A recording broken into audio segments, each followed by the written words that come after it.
Morning. All right, as I said on a video I put together on Friday, it may be rainy, it may be cold, it may even be icy outside, but it is warm and dry in here today. So I'm glad to see each of you here and rejoicing that we can begin this new year together. The last couple of years we have had themes like renewing hope, sharing faith, and this year we build on that as we practice love. And as we talk about practicing love, we will be building on the foundation of hope and faith. You may recognize these three terms, hope, faith, and love, as coming from 1 Corinthians chapter 13. Which concludes with the words, now these three remain.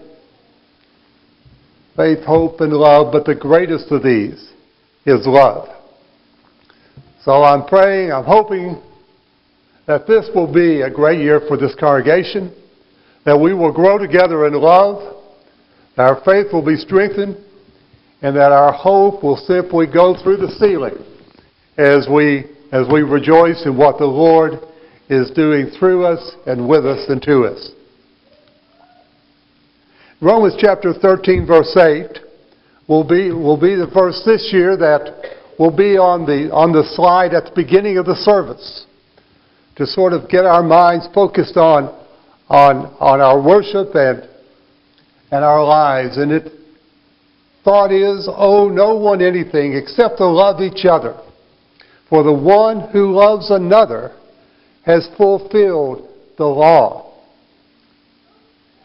As we go through the year, we're going to talk more about what those words mean. What it means to owe no one anything except to love one another.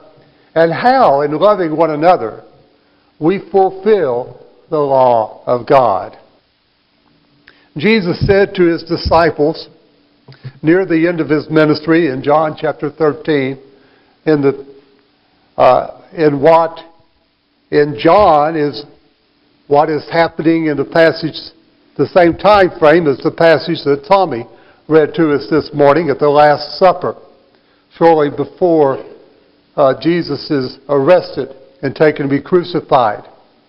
He says to his disciples, a new commandment I give to you, that you love one another, just as I have loved you, you also are to love one another.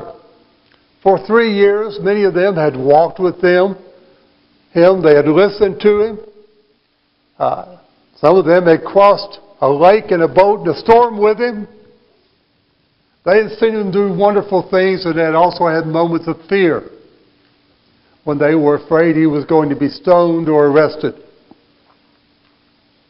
But through all that time, one constant had remained. And that was his concern for them. His faith in them. His love for them. So he tells them, as I have loved you, so you are to love one another. And by this, he continued, all people will know that you are my disciples, if you have love for one another. Those words are important for us. Sometimes we talk about essential marks of the church. What identifies the church as being faithful? What identifies the church as the Lord's church? And in John chapter 13, verse 35, Jesus says, by this will all men know that you are my disciples, by your love for one another. So this is a challenge for us, that we try to be faithful disciples of Jesus, as we try to incorporate his teachings into our lives, as we try to be his man or his woman from day to day, that we grow in our love for each other. So this raises a question. Well, it actually raises about three that we're going to address this morning. How do we practice love in our congregation? If this is how people know that we are His disciples, how do we do that? What does that look like? How do we... It's not... Being a Christian is just not what happens in the building. How do we practice love in our families? How do we treat our spouse? How do we treat our children, our parents, and interact with them? And how do we practice love in our community? What are we known for as a congregation in this town? I can tell you there are a couple of things that in the last couple of years that I've been here that I have heard people say, "Oh, you're the church that." And you always, when you're new in town, you're always a little nervous when they start the sentence that way because you don't know what's coming. You're the church that has the sign with the message out in front of it. That was one of the first things I heard. And the other thing was, I hear consistently is, you're the church that has the food pantry. And both of those, I submit to you, both of those are ways in which we show love to our community. And by giving them words of encouragement and also helping some of the people that are struggling to put food on the table to have some of that food. But practicing love in our congregation, how do we do that? One of the ways we do it, you're doing right now. And we have been doing for the last several minutes. A few minutes ago, when Wally got up and started to lead the song, The Greatest Commands, some of you may say, "I don't know this song. I have not seen this song. I have not heard it." And others said, "Oh, this is my favorite song." And I know that because the teenagers and I sang it in class this morning.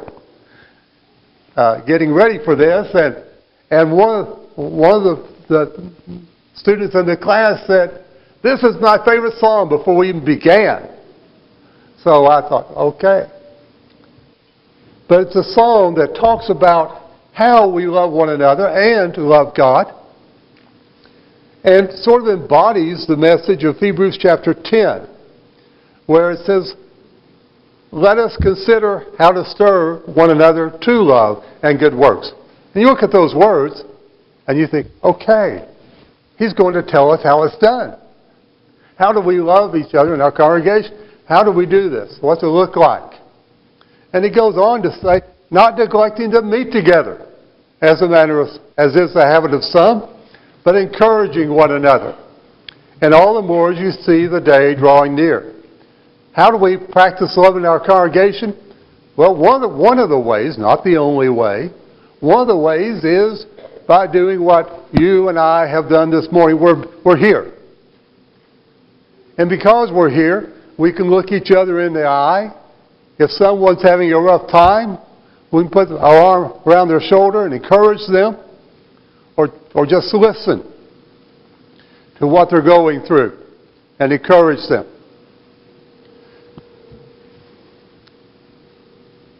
But that's encouraging one another is, according to this passage, one of the key reasons why we meet together. Sometimes we have people who actually almost argue about whether the Lord's Supper is the central part of the service or the sermon is or what is. Well, Hebrews 10 says it's encouraging one another.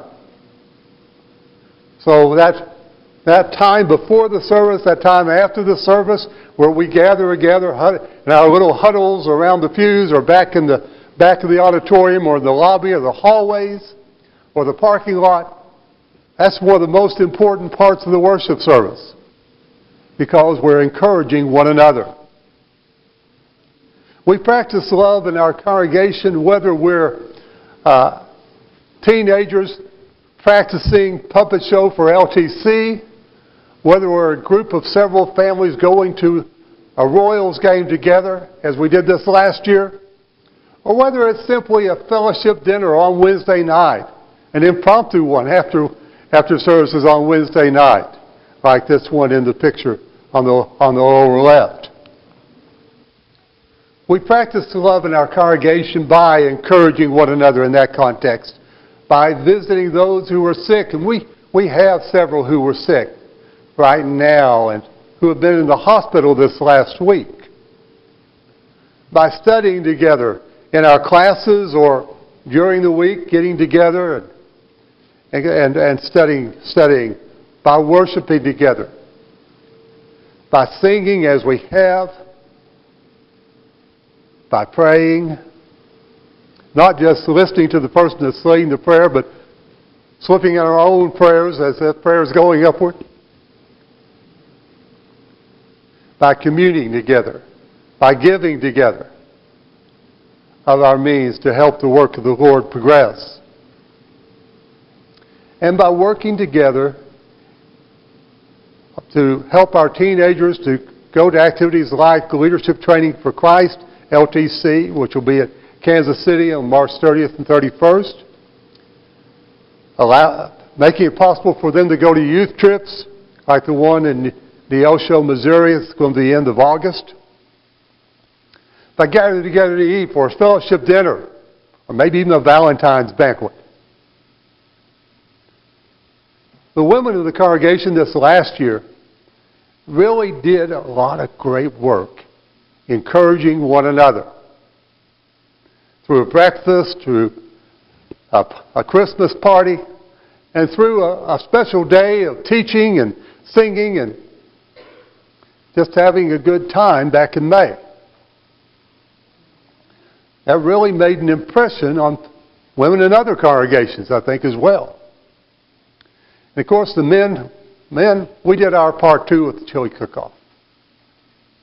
If you weren't there, Tommy Herkin had some great chili. And Bryce Cannon did all right too. And the rest of us, we did the best we could. James and I, we think we did pretty well. But if you weren't part of that, you just don't know. We had 9 different kinds of chili. Some of them were nice and mild chicken, and others of them were steaming hot with peppers and brown sugar and chocolate even. But those were all ways that we practiced love in this last year and that we will in the year ahead. One of the encouraging moments to me was a men's breakfast this last year that we had, where after we ate, we had a session where we talked about the work of the church. And Weston Castleberg just did a great job of moderating that discussion and facilitating it. And writing down our notes, and Daniel Newholt helped him as we were doing that. They did a great job with that. We sang together. And of course, we did what we do best. We ate together. This year we'll have more of those men's ministry breakfasts. In September there's a statewide ministry retreat. About the 3rd week of September. If you can, and it's not on the weekend, it's like Monday, Tuesday, Wednesday. But it's a great encouraging event. As we will, especially some of those who want to be leaders in the congregation to think about. As well as in May 18th, York College is having a teacher training event. What's that have to do with practicing love in our congregation? When I was a child about Abby's age, one of the ways I knew love, besides my parents, was I had a couple, husband and wife, who were my Sunday morning Bible class teachers. And there were only about 5 of us in the class. But all 5 of us knew one thing for sure. That Mr. and Mrs. Simpson loved us. and they cared for us. And they taught us well in class. We even had a dinner at their house, and it was it made an impact. So if you're not a teacher yet, but you can talk really well and you love God and you want to learn more about how to do that kind of thing, that would be an opportunity. We practice love in our families too, and sometimes we do this by getting together, and sometimes do it by making creative selfies, as the Cannons are wont to do. And and Jeff is saying, "Oh, I was so lucky that night," but it was. But we practice love. And Paul wrote to the Ephesians, when we submit to one another out of reverence for Christ. When we take care of each other. Lots of time when we look at Ephesians 5 and what it says about family relationships, we skip verse 21 and we go to the next verses. But verse 21 sort of gets it kicked off when it says, submitting to one another out of reverence for Christ. May the Lord guide us as we listen to one another, as we worship in our homes, as we study at homes. Because Bible class teachers are great, but they're not the only Bible teachers, the most important Bible teachers that your children have. You are. You're the one who teaches them about Jesus. As you walk down the road together, as you go to the grocery store, as they see you sometimes perhaps at work. They're learning about what you believe, what you think is important. And you become their teacher about who God is and why He's important to us. How do we practice love in our community? Joshua Graves is a preacher in the Church of Christ who a few years ago was preaching in Detroit and did some work with homeless people in the inner city of Detroit. And he was talking to a man named Jack one day, and he said, what can we do to really help you? And Jack was a thoughtful man who at one time had been a college professor, but now was living on the street. And he said, what you can do is make us feel real. Make us feel real. We want to feel like we are real people. Talk to us. Be with us. It isn't just about feeding us or giving us clothes. It's about seeing us. About being in the moment with these people. And that's how we practice love in our community, is by being out in our community and meeting people and showing God's love for them and the light of Christ, projecting it into their lives. We can do that whether it's with our teenagers having service projects, and this last year Stella Green did a great service to our young ladies, especially because the young men didn't show up. But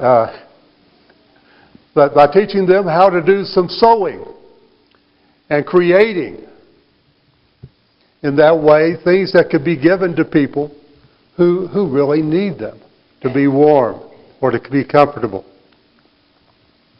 Our food pantry is perhaps our most effective outreach into the community because we have 75 to 100 families each month that come here for assistance, and the day begins with a devotional here in the auditorium. Last month, 40 people were here in time for the devotional, and they sang together, and we prayed and had a short lesson. Evelyn has just done wonderful work getting them checked in. Becky is the ramrod behind it that just makes sure we keep going, and get the food bought in a timely manner, and the right food. And others of us chip in as we can, the best way we can. One of the things Maurice has been doing is trying to get information out there on what we can bring each week to donate. In August, Fort Leavenworth has a special day for the new people that are coming in from CGSC, for new soldiers that are coming there to serve in other ways, for new civilian employees, about what's going on in Leavenworth and Fort Leavenworth. Post-Activity and Information Registration Day, Pair Day. And organizations in town like us have booths there. We had volunteers there this last year, and the Leslie Newhold did a great job inviting people to our congregation. Newholds were there, and again, Stella just did a great job at that as well. So the rest of us, reaching out to our community and inviting about 300 or 400 people to worship with us. Several of us, at least 12 of us, maybe more of us, in the last few months have worked at the Shelter of Hope on Tuesday nights. They're moving into a new building. That's it. What's it going to look like? Down on, I think, 3rd and Kiowa. And one of the great things about that building, and some of the workers will say amen about, is that it does not have any stairs. It's all on one floor. It's going to be a wonderful thing for some of us who have injured our knees along the way. But it is also a way where we can help the people who are hurting the most in our city. And some of them just really need somebody to listen to them. Some of the greatest work in our community is being done by people like Danny Storms and Joe George, Bill Crossman, in their teaching, their work at the VA Center and in the prisons. Joe is, of course, chaplain at Lansing Correction Facility. Bill has taught a Bible class there. And Danny leads a group over at the VA Center. And several people are here today because of his influence in that group and the work he's done there.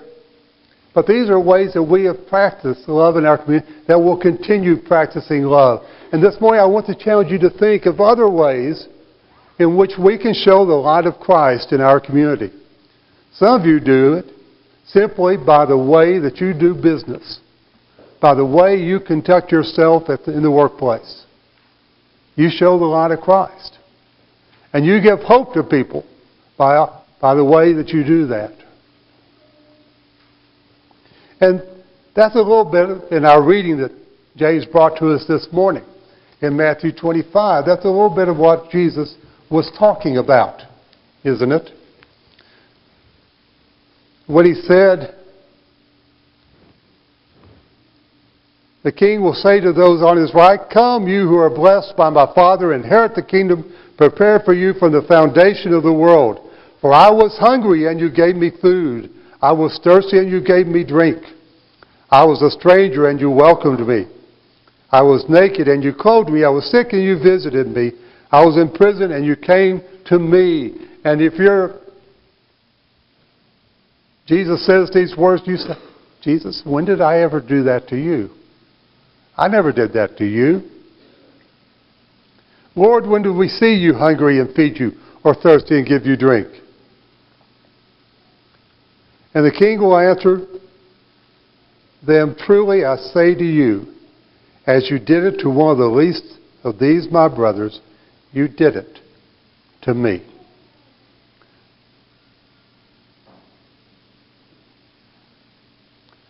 We practice love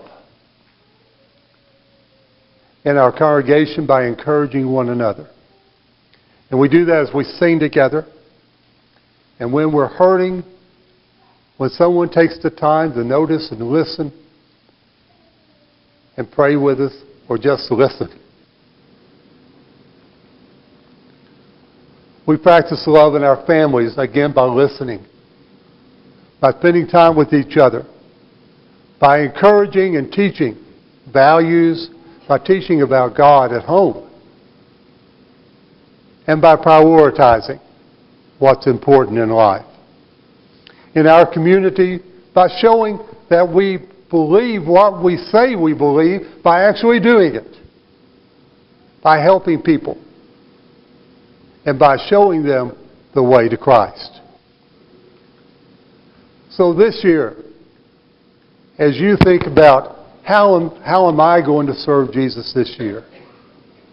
How am I going to love others in the church, love others in my family, love others in my community? It may be that there are some people in town that you really don't like.